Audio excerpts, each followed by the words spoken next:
요한복음 10장 24절부터 30절까지 말씀, 신약성경 요한복음 10장 24절부터 30절까지 같이 읽습니다. 유대인들이 에워싸고 가로되 당신이 언제까지나 우리의 마음을 의혹게 하려나이까? 그리스도여든 밝히 말하시오 하니, 예수께서 대답하시되 내가 너희에게 말하였으되 믿지 아니하는도다.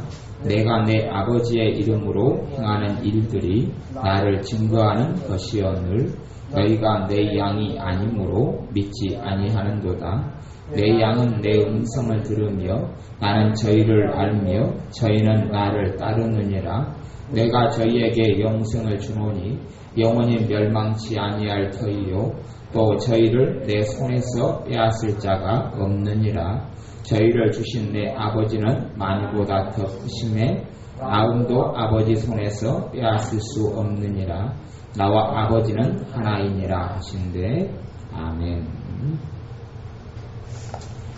사실은 원천적으로는 예수를 믿는 사람을 그리스도인이라고 이렇게 말하는데, 그리스도인이라는 말은 사실은 믿는 사람이 믿는 사람에 대해서 쓰는 이런 올바른 말은 아닙니다. 틀린 말은 아니지만, 그리스도인이라는 말은 안 믿는 사람이 믿는 사람에 대하여 쓰였던 말입니다. 안디옥 교회에서부터 예수를 믿는 제자들을 그리스도인이라고 일컬었다 그러고, 그 이후에 이제 나중에 사도행전한 26장 같은 데 보면 아그리빠 왕이 너가 몇 마디 말로 나를 그리스도인이 되게 하려느냐 하고 사도 바울에게 이렇게 이야기하는 것이 나옵니다. 성경에 신약성경 한 3번 정도 나오는데, 왜 그리스도인이라고 쓰는 것이 사실은 이렇게 별로 그렇게 썩 좋은 말이 아닌 이유가 있습니다. 왜 그러냐 그러면, 그리스도인이라고 보면 이 언어 자체가요 어떤 과거형이 되어져 버리고, 그리스도의 사람이다 그래서 자기가 하나님의 뜻대로 살아가지 않으면서도 하나님의 사람인 것으로 착각해버리는 단어가 되기도 쉽기 때문에 그렇습니다. 그래서 본래로 하면 신약시대에는 예수님의 사람들에게 쓰였던 말은, 그리고 주님께 사용했던 말은 그리스도인이라는 말이 아니라 제자라는 말입니다. 제자라는 말. 제자의 뜻 안에는, 제자 안에는 주님을 끊임없이 계속하여 따르는 사람이다 그 말입니다. 실제의 삶 가운데 주님을 안 따르면서 주님의 제자다 그렇게 말할 수는 없는 것처럼, 하나님의 사람, 구원받은 사람은 제자입니다. 근데 주님을 안 따르는 사람은 제자가 아니죠. 다시 이야기하면 그 사람은 주님의 사람이 아니다는 이야기입니다. 많은 사람이 이 어떤 문제에서 많이 고민하고 또 별로 고민하지 않는 문제도 있어요. 이 죄에 대한, 그리스도인들이 죄에 대해서는 심각하게 여기지 않는 사람이 많습니다. 예수님의 사람들이 죄에 대하여 가볍게 여기는 사람들도 많고, 죄에 대하여 심각하게 여기지 않는 사람들도 많습니다만, 주님의 말씀을 모르기 때문에 그렇습니다. 주님의 말씀에 의하면 우상 숭배자나 탐남하는 자나 후욕하는 자나 이러한 거짓말쟁이나 이러한 많은 사람이 하나님 나라에 들어오지 못한다 라고 신약 성경에서 일관적으로 말씀합니다. 다시 이야기하면 끊임없이 죄를 짓는 그러한 삶과 행동 가운데, 끊임없이 예수님을 믿는다 하면서 우상 숭배하고 살아가는 사람, 가령 부자 청년처럼 예수님을 믿고 영생 얻고자 원했으나 돈이 자신의 우상이 되어져 버린 사람, 그런 사람은 구원을 받지 못하는 사람이 되어집니다. 그렇기 때문에 사실은 어떤 사람의 말처럼 예수님을 믿는다는 것하고 그 다음에 이제 예수님을 믿는 것은 다 믿어서 하나님의 나라 천국에 가는 것은 보장돼 버렸고, 그 다음에 예수님 믿으면서 올바로 사냐 올바로 살지 않느냐는 이 신앙의 성장의 문제예요. 아니면 또한 많은 상급을 받느냐 상급을 못 받느냐 적게 받느냐 이런 문제라고 생각하는 사람들도 있습니다만, 그건 거짓말입니다. 거짓말. 믿는 사람들이 믿음에서 떨어져 버릴 수가 있습니다. 구원에서 떨어져 버릴 수가 있습니다. 그렇기 때문에 믿는 사람에게 쓰는 가장 적합한 말은 성경적으로 제자라는 말이 가장 적합한 말입니다. 제자. 그래서 오늘 요한복음 10장에 보면 그런 말씀이 나옵니다. 28절을 먼저 보면 내가 저희에게 영생을 주노니 영원히 멸망치 아니할 터이요 또 저희를 내 손에서 빼앗을 자가 없느니라. 예수님께서 자신을 따르는 양에게 뭘 준다 그럽니까? 영생을 주신다고 말씀하고 영원히 멸망치 아니할 것이다 말씀하고 저희를 내 손에서 빼앗을 자가 없다 그렇게 말씀하고 아무도 주님의 사람, 주님을 따르는 사람, 양이라고 일컫는 양, 주님의 양에게서 영생을 아무도 빼앗지 못한다 그렇게 말씀합니다. 이까지는 이제 사람들이 보고 나는 예수님을 믿었으니까 하나님의 뜻대로 안 살아가고 그냥 내 인생과 내 삶을 살아가도 나는 구원을 받는 하나님의 자녀다 이렇게 생각하는데 그렇지는 않습니다. 그래서 오히려 믿는 사람에게는 제자라는 단어와 개념이 굉장히 중요한 말이 되고 신약성경에는 제자라는 말을 쓰는 겁니다. 여기서 이제 양은 주님의 양인데 주님의 양의 정의가 어떻게 되어 있는가를 봐야 합니다. 그것이 26절인데 너희가 내 양이 아니므로 26절 27절 내 양이 아니므로 믿지 아니하는도다. 내 양이 아니므로 믿지 아니하는도다. 내 양은 내 음성을 들으며 나는 저희를 알며 저희는 나를 따르느니라. 주님의 양, 주님의 제자. 다시 이야기하면 이 사람이 구원받는 사람입니다. 영생을 얻는 사람, 구원받는 사람은 주님의 양입니다. 그럼 어떤 사람이 양이냐? 양은 누구의 음성을 듣습니까? 네, 주님의 음성. 목자 대신 주님의 음성을 양은 듣고 또한 양은 누구를 따릅니까? 주님을, 목자 대신 주님을 따르는 이 사람이 양입니다. 어떤 사람이 교회에서 믿는다고 하면서 주님을 따르는 삶을 살지 않고 주님의 음성을 듣고 음성을 듣는다는 것은 듣고 순종하는 것을 이야기하죠. 따르는 것을 이야기합니다. 그런 삶을 살지 않고 나는 주님의 양이다 하면 그건 거짓말이다.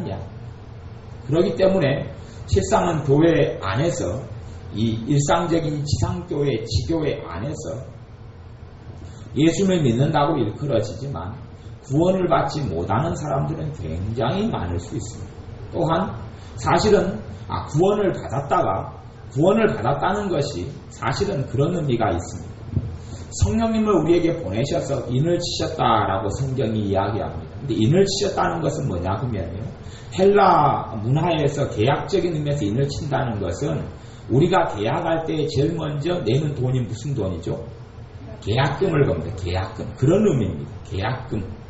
성령님께서 역사하시는 것은 계약금같이 인을 치는 것이 이게 인을 친다는 것이 보장을 이야기하는 게 아닙니다. 약혼을 하려고 약혼 반지를 주죠. 약혼 반지를 주고받았다 해서 결혼으로 100% 올인합니까? 안 합니까? 안 하는 것처럼 안 하는 것하고 똑같은 겁니다.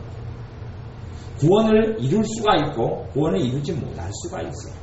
이게 많은 사람들이 지금 저는 개인적으로 그렇게 봅니다. 교회 가운데 많은 장로님이라고 일컫는 사람들, 그런 사람들 가운데 구원에 이르는 사람들은 저는 극소수라고 봅니다. 장로님들이 많은 경우에 어리석고 악한 삶을 많이 살거든요. 그래서 어떤 면에서는 가장 많이 구원을 못 받는 사람들의 부류가 장로님들, 그 다음에 두 번째 부류는 목사님들. 저는 그런 순위로 개인적으로 생각합니다. 세 번째는 권사님들. 그렇게 봅니다. 그 다음에는 이제 집사님보다는 좀 성도님들 중에서 많겠고, 그 다음에 집사님들이 이렇게 가지 않을까 개인적으로 생각해요. 비율상으로. 제 개인적인 소견에 그렇습니다. 그러듯이 주님의 양, 주님의 음성을 듣고 주님을 따르는 사람이 참된 주님의 제자이고 그 사람들에게 주님께서 무엇을 주십니까? 영생을 주십니다. 그러니 사도 바울도 자기의 구원의 문제에 있어서 내가 얻었다 함도 아니요 내가 받았다 함도 아니라고 합니다.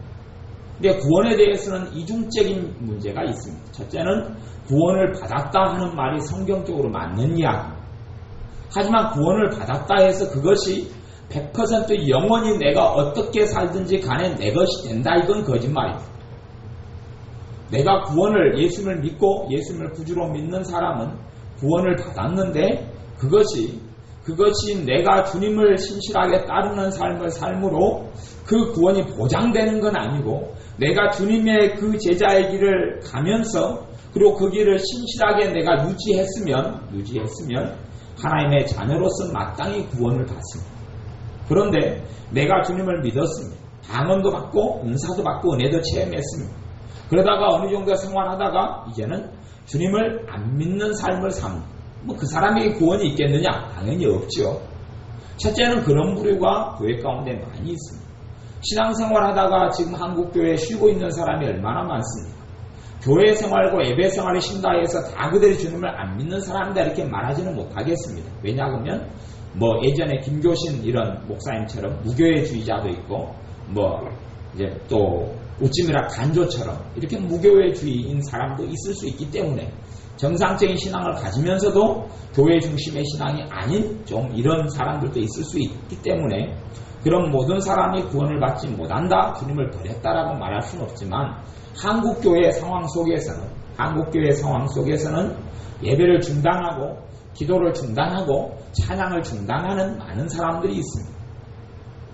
가령전에 여수에서 어떤 교회 한 1000여 명 되는 교회에서 문제가 일어나서 나중에 남았던 교인이 한 합치면 한 500, 그래서 한 400, 500이 신앙생활을 멈추기도 했습니다.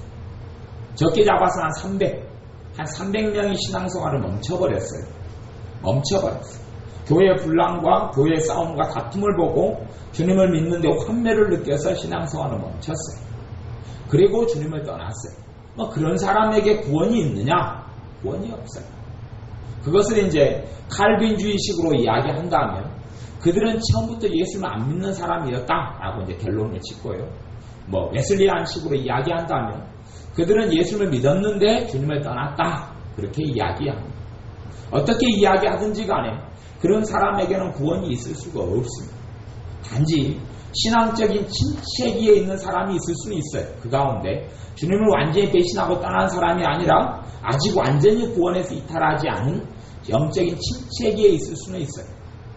그래서 믿는 사람들이 주님을 위해서 어떠한 삶을 살아나가는가는 굉장히 중요합니다. 근데 그것보다 더 중요한 것은 뭐냐 하면 그리스도인의 존재로 살아가느냐 하는 겁니다. 주님의 양으로 살아가느냐, 주님의 제자로 살아가느냐 하는 겁니다. 주님의 제자는 주님을 따르는 사람입니다. 주님의 제자는 주님의 음성을 듣는 사람입니다.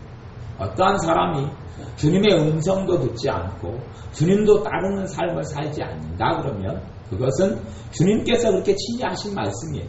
주님께서 주님의 사람, 영생을 얻는 사람은 누구 양이라고 이야기합니까? 내 양이라고 이야기해요. 내 양. 내 양은 두 가지를 한다. 첫째는 뭐래요?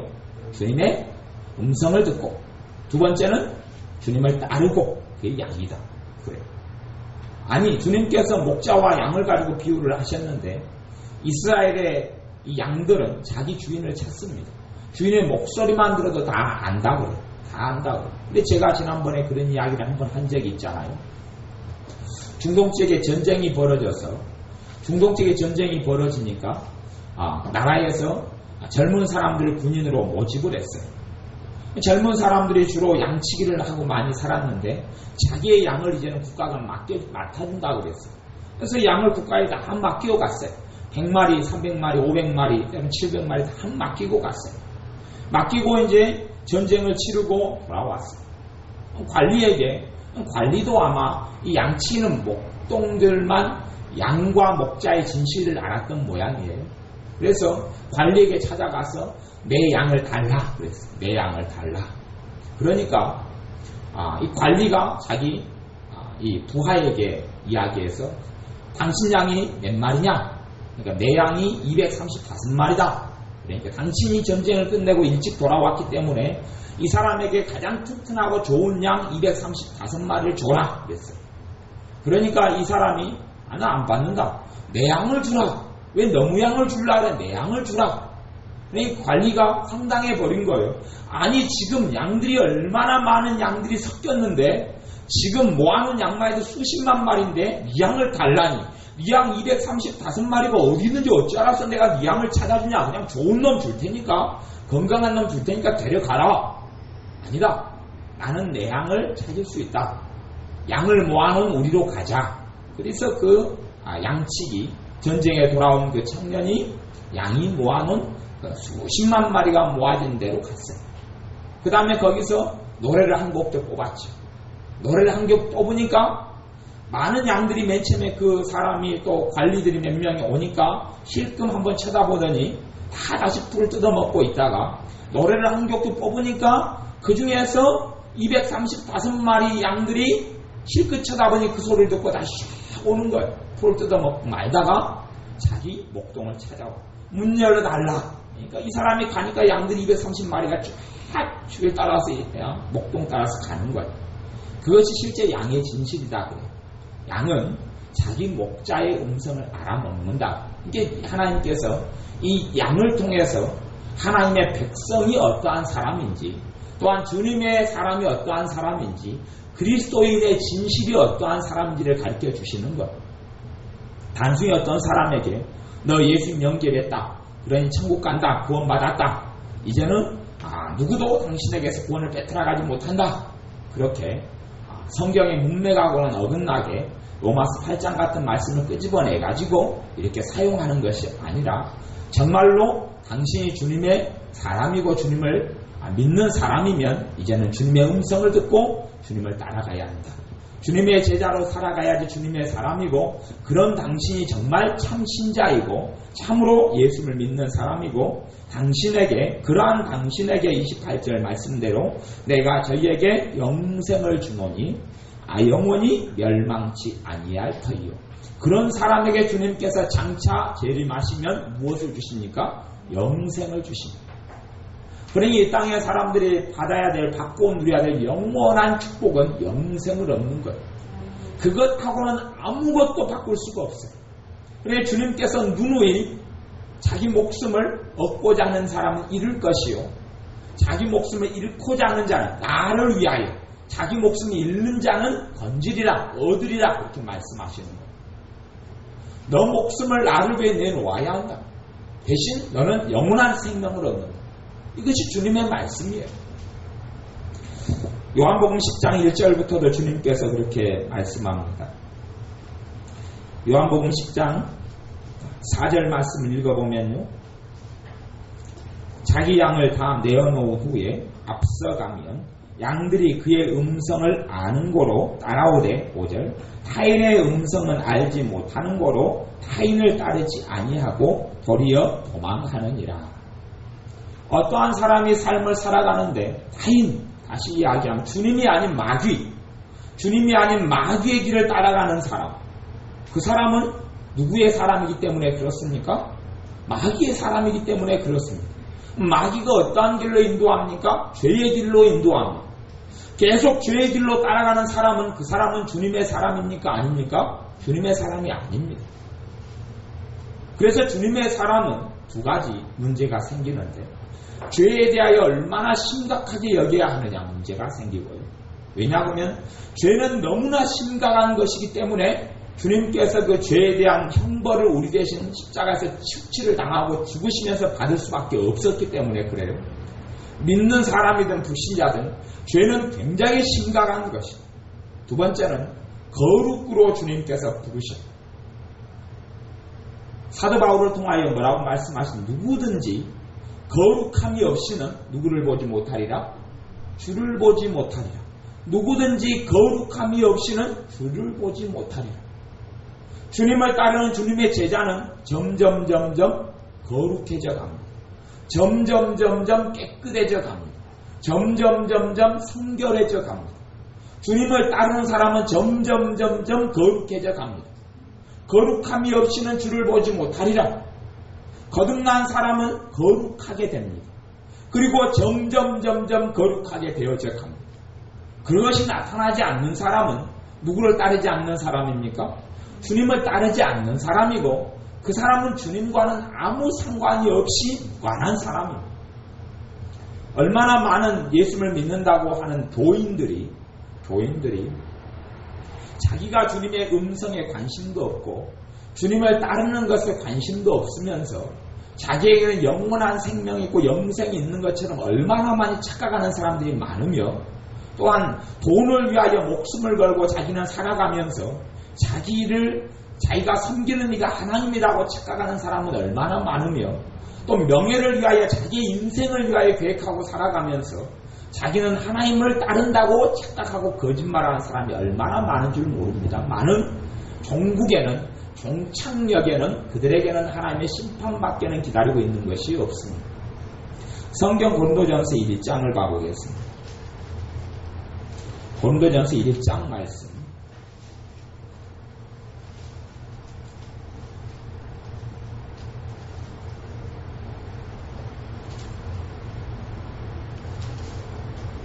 고린도전서 3장을 봐보겠습니다.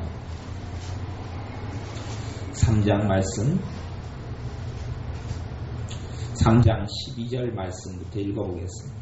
3장 12절부터 15절까지. 만일 누구든지 금이나 은이나 보석이나 나무나 풀이나 짚으로 이 터 위에 세우면 각각 공력이 나타날 터인데 그날이 공력을 밝히리니 이는 불로 나타내고 그 불이 각 사람의 공력이 어떠한 것을 시험할 것임이니라.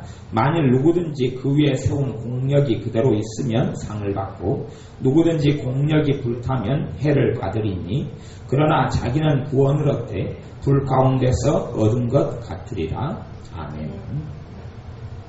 어떠한 사람이 고린도전서 이 3장의 말씀을 오해해서 자기는 그리스도인이기 때문에 절대 구원을 잃어버리지 않고 단지 불 가운데 없는 것처럼 상급은 없는 구원이 있을 것이다 이렇게 믿는 어리석은 사람들도 있습니다. 그런데 사실은 구원을 잃어버리는 사람은 너무너무 많을 겁니다. 여기에서 말하는 누구든지 금이나 은이나 보석이나 나무나 집이나 풀로 이 터 위에 세우는 것을 이야기해요. 여기서 이야기하는 것은 뭐냐면 주님을 위해서 행한 삶, 주님을 위해서 살아온 삶을 이야기하는 거예요. 주님을 위해서 했던 일을 세운다 그렇게 이야기하는 거예요. 주님을 위해서 했던 것, 그것은 성경에는 그렇게 이야기해요. 여기서는 고린도 전서에서는 뭘 이야기하냐면 물을 주는 사람, 심는 사람, 이걸 이야기하는 거예요. 자라게 하시는 하나님이고 어떤 일꾼들이 있는데 물을 주는 사람, 또한 심는 사람, 이런 사람들에 대해 이야기하는 것처럼 하나님을 위해서 사는 하나님을 위한 일, 주님을 위한 사역을 이야기하는 거예요. 주님은 제대로 주님의 제자로서 믿고 사는데 사역이 주님을 위한 일이 풀이 될 수도 있고 집이 될 수도 있고 금이 될 수도 있고 은이 될 수도 있다는 이야기를 하는 거예요. 그렇지. 그 사람이 주님의 음성도 안 듣고 주님도 안 따르는데 나는 구원을 받는다. 그건 거짓말이란 말이죠. 그걸 이야기하는 게 아니에요. 여기서는 주님을 위해서 주님을 따르는 사람인데 일을 했는데 전혀 풀처럼 집처럼 쓸모없는 일을 했어요. 그럴 경우에 불 가운데 없는 구원을 얻는다는 것이지, 그런 것이지 나는 예수를 믿고 구원이 보장됐으니까 그런다면 성경에 다른 말씀들이 있을 이유가 없어요. 하나님의 말씀을 자기가 보고 싶은 대로 사람은 보고 자기의 교리와 자기의 신학으로 성경을 보고 싶은 대로 항상 보는데 또한 사람은 듣기 좋은 말만 들어요. 자기에게 위험이 되고 자기에게 위협이 되고 자기를 고민하게 하는 하나님의 말씀에는 절대 귀를 기울이지 않으려고 하는 것이 사람의 속성이에요.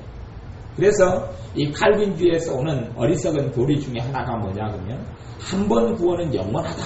그런 것이 어리석은 교리예요. 그런 말씀이 많이 있고 사람들이 그걸 믿고 싶어 하는데 하나님의 말씀에는 그걸 뒷받침하지 않아요. 그렇게 보이는 많은 말씀이 있어도 그건 온당치가 않아요. 성경 해석을 제대로 배우고 안다면 그런 어리석은 결과가 나오지는 않는데 성경 해석을 제대로 하지 못하기 때문에 성경 해석을 하려면 기본적으로 첫째는 문맥에서 성경을 해석해야 돼요. 가운데에 한 어떤 구절을 뽑아내서 말씀을 해석하는 게 아니고 그 앞에 말씀은 뭐고 그 뒤에 말씀은 뭐고 그리고 원거리 문맥, 그 전체의 성경 문맥은 무엇이고 빌립보서 성경 문맥은 무엇이고 그걸 전체로 봐야지 성경을 제대로 해석하고 알 수가 있는 거예요. 그래서 주님께서 말씀하신 요한복음 15장 말씀에는 그렇게 이야기하죠. 15장 1절부터 제가 읽어보겠습니다. 내가 참 포도나무요 내 아버지는 그 농부라.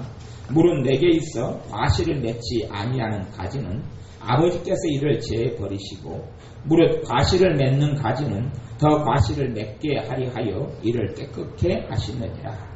가지는 누구지요? 우리지요. 가지는 우리를 가지라고 이야기. 우리는 가지예요.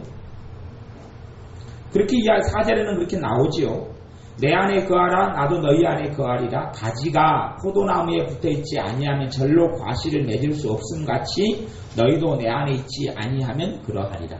너희가 가지라고 이야기하고 주님은 포도나무라고 이야기합니다.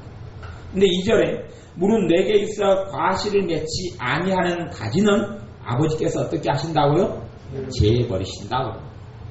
과실을 맺지 아니하는 가지는 제해버리신다. 잘라버립니다. 그러니 맨 처음에 과실을 맺지 아니하는 가지라는 이야기 누구에게 붙어 있는 거예요? 처음에는 주님께로부터 포도나무에 붙어 있는 가지였지요. 포도나무에 붙어 있는 가지였죠. 포도나무에 붙어 있는 가지가 포도나무에서 오는 물과 양분을 받아들였으면 자연히 뭘 맺습니까? 그렇죠. 포도 열매를 맺죠. 근데 가지가 포도나무에서 오는 양분과 영양분을 받아들인 거예요? 안 받아들인 거예요? 안 받아들인 거예요. 과실을 맺지 않은 거예요. 그러니 아버지께서 제해버리세요. 아버지께서 제해버리세요. 언제 제하시느냐? 첫째는 우리의 인생이 끝날 때, 주님의 심판날에 정리하시고, 또한 우리의 인생이 끝날 때, 그때 이제 끝나는 거예요. 기회가 끝나는 거예요. 그러니 자기가 과실을 전혀 맺지 아니하는 가지면서, 그래서 주님께서 사람을 볼 때 무엇으로 그를 알리라 그랬습니까? 열매로 그를 알리라. 열매로 알리라. 아무 열매, 삶에 아무 열매도 맺지 않았는데, 아무 열매도 맺지 않았는데, 그 사람이 주님께 붙어있다. 거짓말이죠. 이미 제해버렸거나 떨어져 나와버리고 만 것이지요. 6절에 보면 사람이 내 안에 거하지 아니하면 가지처럼 밖에 버리고 말라지나니 사람들이 이것을 모아다가 불에 던져 사르느니라. 사람들이 쓸모없는 가지, 다 떨어진 가지, 열매 맺지 못하는 가지를 잘라가지고 불에 던져서 모아서 사르는 것처럼 이 불에 모아 사르는 것이 어디에서 일어나겠습니까? 지옥에서 일어나는 일이죠. 이제 주님께서 이 부활 승천하신 다음에 다시 이 땅에 오셔서 하신 말씀이 요한계시록에 있는 말씀인데요. 요한계시록 2장 말씀을 봐보겠습니다. 요한계시록 2장 말씀.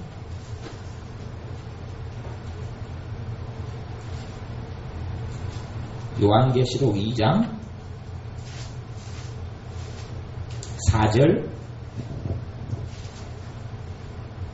주님께서 친히 주님의 제자 요한에게 나타나셔서 요한계시록에 있는 말씀들 가운데 특별히 2장, 3장, 1장 뒤에서부터 1장 많은 경우에 또 2장, 3장 이렇게 말씀하시고 중간중간에 주님께서 말씀을 하셨어요. 주님이 하신 말씀은 좀 좋은 성경을 가지고 있는 사람은 빨간색으로 되어 있죠. 2장 4절. 그러나 너를 책망할 것이 있나니 너의 처음 사랑을 버렸느니라. 처음 사랑. 주님에 대한 그 사랑을 버렸다. 에베소 교회의 책망이고 5절에는 그러므로 어디서 떨어진 것을 생각하고 회개하여 무엇을 가지라? 처음 행위를 가지라. 이야기하는 겁니다. 처음 행위를 가지라. 만일 그리하지 아니하면 뭘 가지지 않으면요? 회개 안 하고 그다음 회개하면 당연히 어떤 행위가 있어요? 처음 행위가 있어요. 처음 행위. 회개하고 나면 처음 행위. 무엇이냐 하면 예수님을 전혀 믿었던 사람, 예수님의 은혜를 받았던 사람은 자연적으로 너무 감사해서 예배하고 너무 기뻐서 기도하고 주님이 너무 사랑스러워서 기도하지 않으면 안 되고 예배하지 않으면 안 되고 찬양하지 않으면 못 견디고 그리고 주님께서 날 위해 죽어주신 그 은혜가 너무나 감사해서 주님을 위해서 살게 되고 그것이 처음 행위에 나타났던 거예요. 그런 것이 없어져 버린 사람, 그런 것이 없어져 버린 사람, 이런 사람은 이제는 잘못된 길에 들어서 있는 거예요. 제자는 제자를 이야기하면서 주님께서 뭘 이야기하냐면 두 가지 길을 이야기하고 한 가지 길은 어떤 길요? 좁고 협착하여 찾는 이가 적은 길. 좁고 협착하여 찾는 이가 적은 길. 한 길은 어떤 길요? 넓어서, 넓고 좋아서 사람들이 많이 가는 길. 주님께서 제시하는 복음은 좁고 협착하여 찾는 이가 적은 길이에요. 이게 지금 요즘의 교회에서 제시하는 복음은 주님이 제시하는 복음하고는 많이 틀립니다. 왜냐하면 사람들에게는 너무나 마음대로 예수를 믿을 수 있는 자유를 주는 것처럼 보이기 때문에 그래요. 예수를 믿는 것이 자기 인생을 송두리째 주님께 드리고 주님의 핏값으로 사서 이제는 주님을 위한 삶을 살아야 한다는 그러한 영적 진리는 전혀 없이 예수님 때문에 이제는 천국 가는 티켓만 하나 딱 받아서 그 다음에 자기 마음대로 살아가는 거예요. 나중에 죽을 때 되면 뭐만 사용하면 됩니까? 천국 입장권이나 천국 티켓만 사용하면 천국에 들어갈 수 있는 걸로 가르쳐 주니까 그것이 좁고 협착하여 찾는 이가 적은 길입니까? 아니면 넓고 광활하여 들어가는 지가 많은 길입니까? 그건 좁은 길이 아니죠. 그건 좁은 길이 아니에요. 그건 잘못된 복음이에요. 잘못된 복음. 그래서 과거에 부흥운동 때에 많은 하나님의 사람들이 울고 통곡하고 주님 만났고 나 구원받았습니다. 그럴 때 많은 하나님의 사람들이 일어나서 당신들 착각하지 말아라. 이렇게 울고 통곡하고 당신들에게 감격이 오고 희열이 왔다 해서 구원받은 사람이라 착각하지 말아라. 그리고 그 시절에 그러한 설교들이 굉장히 많이 있었어요. 사실은 뭐 그런 경험도 요즘의 그리스도인들하고 일컫는 사람들에게는 그런 경험조차도 별로 없고 실제로 그런 경험을 한 사람들 가운데서도 아직 구원에 이르지 못한 사람들도 많이 있었던 것이 부흥운동, 부흥시대 때 놀라운 성령님의 역사가 있었던 시대 때의 기록들이에요. 자, 그런 기록들을 지난주에나 그 앞주에나 오고 있어요. 그런 것처럼 주님께서 너희가 회개하여 처음 행위를 가지라. 만일 그리하지 아니하고 회개치 아니하면 회개하면 당연히 이제 뭐가 생겨납니까? 처음 행위가 생겨나요. 처음 행위. 근데 회개치 아니하고 그렇지 아니하면 내가 너에게 임하여 내 촛대를 그 자리에서 옮기리라. 여기 촛대는 뭐냐 그러면 사역을 이야기하기 전에 영원한 생명을 이야기하는 거예요. 사역이 아니라 영원한 생명을 이야기하는 거예요. 영원한 생명을 이야기하는 거예요. 승리하는 자에게 주시는 약속은 7절 하반절에 나오는데 이기는 그에게는 내가 하나님 나라의 낙원에 있는 생명나무의 과실을 주어 먹게 하리라. 생명나무의 과실은 누가 먹어요? 천국에 들어가는 사람이 다 먹어요. 생명나무의 과실은 다 먹어요. 그러면 승리하지 못한 사람은 생명나무의 과실을 못 먹는다는 이야기, 하나님 나라에 못 들어간다는 이야기입니다. 지금 그 명명백백한 진리를 주님께서 소아시아에 있는 7교회에 다시금 말씀하세요. 부활하시고 승천하신 주님이 요한에게 다시 오셔서 다시금 주님의 말씀, 주님의 복음서를 정리를 다시 해주고 있어요. 왜냐하면 사람들이 자기 입맛에 맞게 마음대로 짜집기 해서 주님의 많은 말씀들이 자기에게 전혀 해당 안 된다. 전혀 해당 안 된다. 무관하다. 이렇게 착각하는 사람들이 많기 때문에 그래요. 제가 하나님의 말씀, 복음서에서 어떤 말씀을 전하면 부흥에 떠나가면 어떤 말씀을 전하면 그 사람들은 그렇게 말하는 사람들이 있어요. 이것은 나한테 해당 안 됩니다. 이것은 아직 예수님을 안 믿는 사람에게 주신 말씀이기 때문에 나에게 해당되는 말씀은 아닙니다. 나는 예수를 믿었기 때문에 이게 나하고는 상관없습니다. 그런 사람들이 있어요. 죄를 지은 사람 너 눈이 범죄하거든 눈을 뽑아버려라. 손이 범죄하면 손을 잘라버려라. 죄에 대한 엄중함을 이야기했는데 자기는 지 멋대로 살아가면서 나는 이제 예수님께서 내 모든 죄를 용서해 주셨기 때문에 내가 뭐 범죄 좀 한다 해서 내 손을 자를 필요도 없고 죄에 대해서 그렇게 심각하게 생각할 필요도 없습니다. 그냥 회개 한마디 해버리면 뭐 끝나지요. 그렇게 생각하는 사람이 있어요. 그리고 계속하여 그 죄 가운데 살아가도 하나님의 두려운지를 모르는 사람이 있어요. 저는 사실은 엄정하게 그 사람은 주님의 제자가 아니다. 주님의 음성도 모르고 주님을 따르는 사람이 아니다. 주님이 어찌 죄의 길로 걸어가겠으며 주님의 음성이 어떻게 죄를 지으라 그렇게 말씀하겠냐는 말입니다. 죄가 그렇게 심각한 것이 아니다면 하나님께서 얼마든지 자기의 독생자 아들 예수님께서 사람의 몸을 입고 그 고통과 고난과 피 흘림을 당하지 않아도 될 길이 있었을 거예요. 죄가 그렇게 심각한 것이 아니다면. 하지만 죄는 너무나 심각한 거기 때문에 하나님의 아들인 예수님이 죽지 않고는 죄를 해결할 방법이 전혀 없었어요. 아무런 해결하는 방책이나 방법이 없었어요. 성경 2장 봐보겠습니다. 2장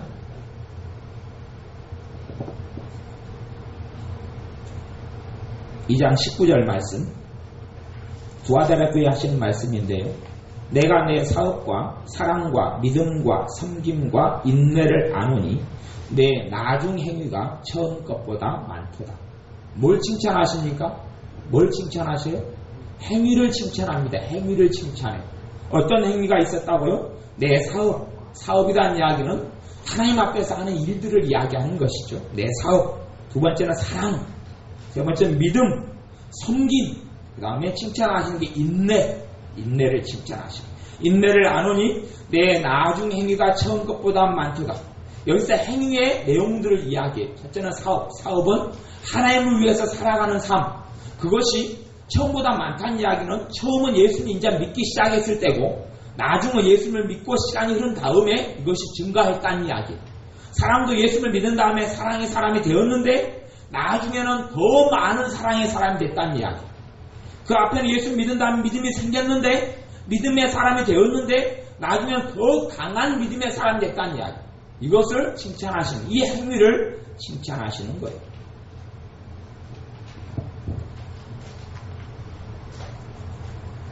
주님께서 그리 교회의 삶 가운데 하시는 가장 많은 말씀이 그들의 삶과 행위에 대해서 너가 어떤 열매가 있느냐를 보신다고 이야기하시는, 그게 사복음서에 계속 이어지는 말씀이고 요한계시록의 말씀이기도 해요. 요한계시록 3장을 봐보겠습니다.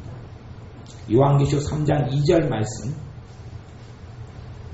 1절 2절 읽어보겠습니다. 요한계시록 3장 1절 2절 사대교회의 사자에게 편지하기를 하나님의 7영과 7별을 가진 이가 가라사대 내가 내 행위를 아노니 내가 살았다는 이름은 가졌으나 죽은 자로다.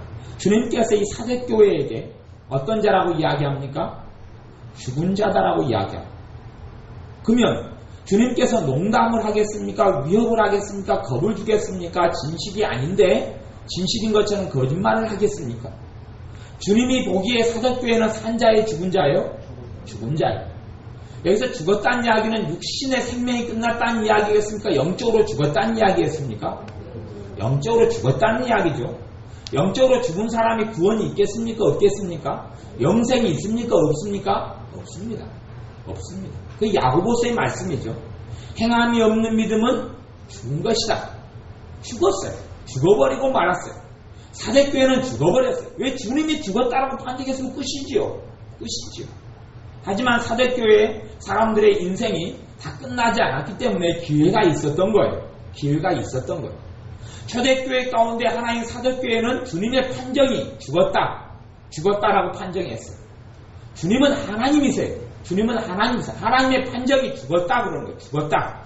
사대교회에 대해서 죽었다라고 판정하시는 거예요. 죽었다라고 판정받은 사람들이 어떻게 주님의 제자고 주님의 양이겠어요? 이제 그럼 끝난 거예요. 그런데 주님께서 사랑하셔서 기회가 있는 거예요. 그래서 말씀하시기를, 그래서 죽었다는 판정은 뭐 때문에 받습니까? 내가 내 행위를 아노니 그렇게 하고 판정하시는 행위, 열매, 그것이 주님께서 우리를 보시고 판정하시는 것. 참다운 믿음은 순종으로 나타나요. 참다운 믿음은 회개하고 변화로 나타나요. 그게 진짜 주님을 따르고 주님의 음성을 듣는 사람이에요. 2절에는 너는 일깨우란 말은 정신 차리고 깨어나서 그 말이에요. 깨어나서 일깨워 그 남은 바 죽게 된 것을 굳게 하라. 내 하나님 앞에 내 행위에 온전한 것을 찾지 못하였나니, 내 행위에 온전한 것, 행함이 없다는 이야기예요. 주님의 사람으로서 참된 주님에 대한 사냥도 없고, 주님을 위해 살아가는 것도 없고, 정말 주님께서 원하시는 기도를 하는 것도 없고, 주님께서 받으시는 섬김의 삶도 없고, 주님이 받으시는 겸손의 삶도 없고, 용서함도 없고, 사랑도 없고, 인내도 없고, 믿음도 없고, 아무것도 없는 거예요. 아무것도 없는 거예요. 행위에 온전한 것, 앞에 행위하고 똑같이 계속 주님께서 행위의 그 내용들은 제가 말씀을 요한계시 2장에서 나눴던 대로 그런 내용들이고, 그러니 3장 3절에는 그러므로 너가 어떻게 받았으며 어떻게 들었는지 생각하고 어떻게 받았는지 어떻게 들었는지 복음을 이야기하는 겁니다. 받은 것도 은혜 받은 것, 들은 것, 하나님 말씀에 대한 것이죠. 생각하고 지키어 뭐하라? 회개하라. 뭐에서 회개하라고요? 지키어서. 하나님의 말씀을 지키어서 회개하라고 이야기. 지키어서 회개하라. 만일 일깨지 아니하면 내가 도적같이 이르리니. 주님께서 도적같이 이 사대교회에 온다고 이야기합니다. 예수님께서 이 땅에 재림하실 때 예수님의 사람들에게 도적같이 말까요? 안 도적같이 말까요? 예? 도적같이 아니합니다. 주님의 사람에게는 도적같이 아니합니다. 제 말입니까? 성경의 이야기입니까? 성경의 이야기입니다. 하나님 말씀입니다. 세상에는 주님께서 뭐같이 옵니까? 도적같이 옵니다. 그러나 너희에게는 그렇지 아니하니 그렇게 말씀하셨어요. 너희에게는 그렇지 아니. 세상 사람들은 도적같이 임해요. 도적같이 심판이 임해버려요. 근데 우리는 주님과 동행하는 사람, 주님의 길을 따르는 사람에게 주님께서 어떻게 도적같이 맙니까? 항상 있다가 그냥 오시는 거죠. 그러니까 놀랄 일이 아니에요. 주님이 오시는 것은 손양원 목사님이 또 주기철 목사님이 하늘의 구름 쳐다보고 주님을 사모했던 것처럼 주님의 사람은 주님이 오시는 걸 사모해요. 그래 주님께서 오시는 것이 놀랄 일입니까? 기쁠 일입니까? 기쁠 일이죠. 지멋대로 살고 지를 위해 살고 주님하고 상관없이 살고 맨날 죄 가운데 사는 사람은 주님께서 임하셔버리면 그걸로 끝이에요. 그래 도적같이 무섭고 소름 끼치고 공포의 날이 되는 거예요. 하나님의 심판의 날이 되는 거예요. 주님의 사람은 주님 때문에 고난받고 핍박받고 어려움받고 인내하고 기도하다가 그 모든 고난과 고통이 다 끝나는 그런 은혜의 날이 와요. 그러니 얼마나 감격하고 감사하고 춤추고 그래서 믿는 사람이 하나님과 주님과 혼인잔치에 들어가는 거예요. 그러니 주님께서 오시는 날이 주님을 따르는 사람에게는 도적같이 와요? 아니면 너무 기쁨의 날로 감격의 날로 감사의 날로 도적같이가 아니라 고대되고 기대되는 은혜의 날로 오겠어요? 고대되고 기대되는 은혜의 날로 와요. 주님의 사람에게는 성령님께서 안에 있어서 주님의 날이 되면 점점 알게 되어져요. 그 안에 누가 있기 때문에요? 하나님의 거룩한 성령이 역사하고 계시기 때문에 알게 되어져요. 그러면 이제 주님께서 이야기했던 마태복음에서는 그 도적같이 세상에 임하고 주님의 사람에게는 도적같이 안 임한다라고 말씀하셨어요. 그러면 사도교회에는 어떤 도적같이 너에게 임하리라 하는 말씀은 너희는 주님의 사람이다 아니다? 아니다. 너희는 세상 사람이다. 그럼 너희에게는 이제 너희가 일깨어서 회개치 아니하고 처음 행위를 가지지 아니면 너희에게는 뭐같이 말있다? 도적같이 말있다. 너희는 심판의 대상이다. 너희는 구원 못 받는다. 너희는 영원한 영벌을 받는다는 이야기를 주님께서 하시는 거예요. 그러니까 성경은 성경으로 해석해야 돼요. 하나님은 하나님 말씀을 문맥으로 해석하고 성경으로 해석해야 돼요. 그렇게 해서 하나님 말씀을 곡해하고 오해하지 않고 있는 그대로 봐야 돼요. 주님께서 요한계시록에서 강조하신 것은 두 가지예요. 하나는 회개, 두 번째는 뭐예요? 행위, 두 가지. 회개, 행위. 여기서 행위라는 말은 하나님을 따라가는 순종을 이야기하는 거예요. 순종을 이야기해요. 믿음이 있는 사람은 순종하는 삶을 살아요. 행위가 없는 사람은 가짜예요. 행위가 없는 사람은 가짜예요. 주님 앞에서 그래서 믿는 사람들이 얼마나 많은 상급을 받느냐는 사실은 부차적인 문제고 상급 이전에 정말 그가 주님을 따라가는 주님의 제자냐 하는 것이 더 큰 문제예요. 사도 바울이 항상 이야기하잖아요. 나는 내가 복음을 전한 후에 도리어 어떻게 될까 두려워한다고요? 버림을 받을까 두려워한다라고 이야기해. 너희는 떨며 두려워하며 구원을 이루라라고 이야기해. 성령님께서 오셔서 우리를 인치셨지만 단지 계약서에 불과할 뿐이에요. 단지 은혜가 좀 임하고 계약이 있을 뿐이에요. 계약은 파기될 수가 있는 거예요. 이게 성경을 요즘에 NIV는 성경 그 부분을 보장이다 이렇게 번역을 해서 보장이란 말은 한 번 되면 끝까지 그냥 되어지는 걸 보장이라고 이야기하는데 그건 보장이 아니에요. 성경이 번역 잘못됐죠. 인친 거고 보증한 거예요. 보증하고 보장은 틀려요. 다른 단어예요. 보장은 완전하게 확고하고 절대적인 것을 보장이라고 이야기하고 인을 쳤다 보증했다는 이야기는 보장이 아니에요. 계약을 할 때 잔금까지 치료해야지 계약금의 단어를 헬라어에서 인을 쳤다는 단어로 사용해요. 계약금을 치루었다는 거죠. 근데 잔금을 치르지 않으면 그 계약은 무효가 되는 거예요. 근데 계약을 한 상태에서 잔금을 다 치르게 되면, 아니면 법적인 하자가 없는 한은 계약을 치른 사람에게 법적인 권리가 와요. 하지만 잔금을 치르지 않으면 그가 주님의 길을 떠나버리고, 주님께서 이 요한계시록에 했던 7개의 주셨던 말씀처럼 주님의 길을 따르지 않고 죽은 행위를 가지고 삶 가운데 회개치 아니하고 죄를 심상하게 여겨서 죄가 죄인 줄도 모르고 죄에 대해서 하나님을 두려워함도 없고 하나님을 경외함도 없고 심각함도 없는 사람이라면, 그 사람은 정말 위험한 길에 서 있는 사람이에요. 굉장히 위험한 길에 서 있어요. 하나님의 자녀로서 구원함을 얻었다는 것 자체는 말할 수 없는 축복이에요. 그것 이상에 가는 행복은 없어요. 가장 어떠한 보화보다도 바꿀 수 없는 것이 주님의 사람으로 주님의 음성을 듣고 주님을 따르는 사람이라는 것, 주님의 제자라는 것, 그것은 그 무엇과도 바꿀 수 없는 하나님의 축복이에요. 그러니 구원을 받고 영원한 생명을 받는다는 것은 사실은 굉장히 어려운 일이면서 굉장히 쉬운 일이기도 해요. 왜냐하면 내 행위에 달려있지 않고 주님께 달려있기 때문에. 그리고 내가 주님을 따르고자 하면 누가 도와주세요? 성령님이 도와주세요. 율법 시대 때는 주님을 따르고자 해도 성령님이 안 도와줘요. 내가 해야 돼요. 그것이 신약과 구약의 차이예요.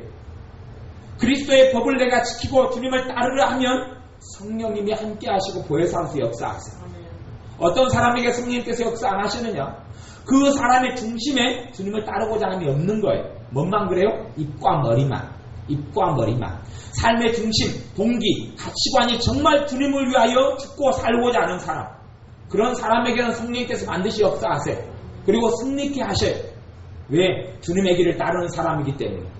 그런데 이 마음속 진심한 소개가 정말 주님을 이용하고자 하는 마음이고, 주님이 주인 되시지 않는 삶이고, 주님의 제자로서 자기 인생과 삶을 위하여 계획하는 게 아니라 주님을 위하여 계획하고 살고 살아나가는 주님의 제자로 살아간다면, 그러한 확고부동한 주님을 따르는 믿음이 있고 마음이 있다면 성령님께서 도우셔서 승리케 하시고, 성령님께서 도우셔서 그의 삶이 주님 앞에서 영광된 삶을 얻고 누리도록 하고, 그의 삶을 통하여 하나님께 영광 돌리는 아름다운 열매들이 맺히게 됩니다.